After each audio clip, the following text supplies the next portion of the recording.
But these kinds of images that SNCC circulated during the 1960s showed no white oppressor, showed African Americans alone as strong figures, as advocating for change, as sort of demanding that change take place now.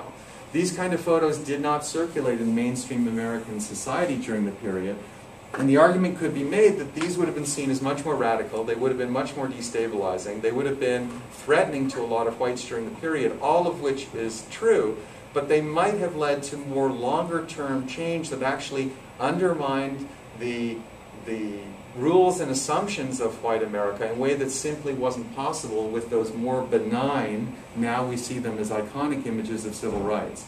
Those images could indeed lead to incremental reform, but those images were also in part responsible for what we now see as the failures of the reforms of the 1960s. They were not where we should be now because we were basing the change on images that could only make little chip-away reforms. This, I argue, could have led to more substantive changes, at least down the road.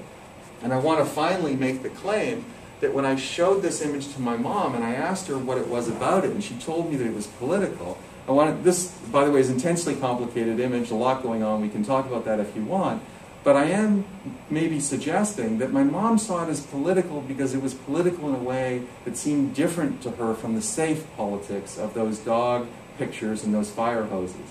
That it resonated with her as political and disturbing and something different because this really was an unmediated scene of blacks as strong individuals who had achieved something outside the systems of white America.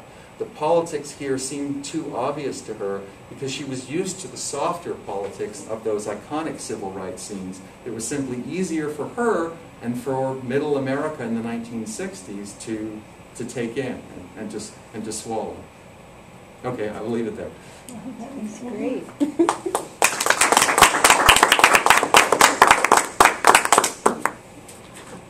So you have one more picture, but I have one more picture, but well, Linda asked me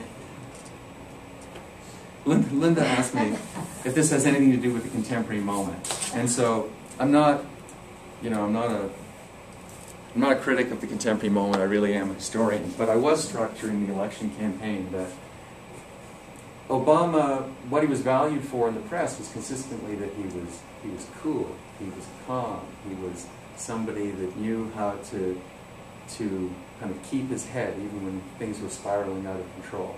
And there were a few, but not many, commentators in the press who during the presidential debate said that these were basically draws, that it was really close, that Obama needed to sort of make a difference.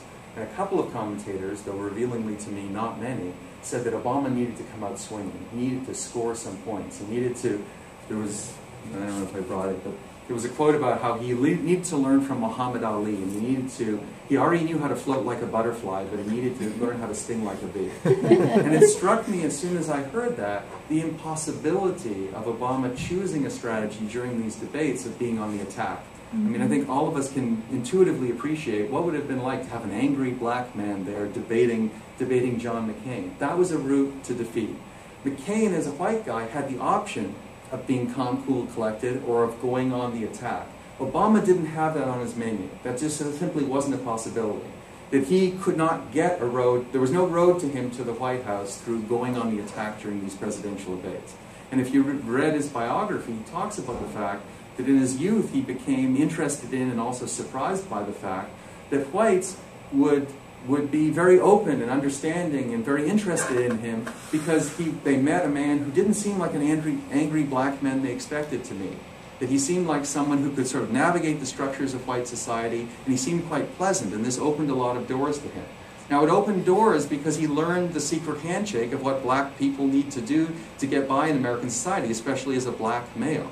And so I found the fact that very few people said that Obama needed to come out swinging revealing to me, because I think that most people intuitively appreciated that this just wasn't a viable option. McCain could do it and we could criticize him, but the criticism didn't rise to the level of he was unfit to command, because we've had lots of presidential debates where white people have gone on the attack and then been elected. But for Obama, it simply wasn't a possibility. So again, while I'm not a scholar of the present moment, I think it's a revealing way in which there's a kind of continuity with what I'm talking about in the 1960s, that we're still living with a lot of this legacy, because Obama just has fewer options. Yeah.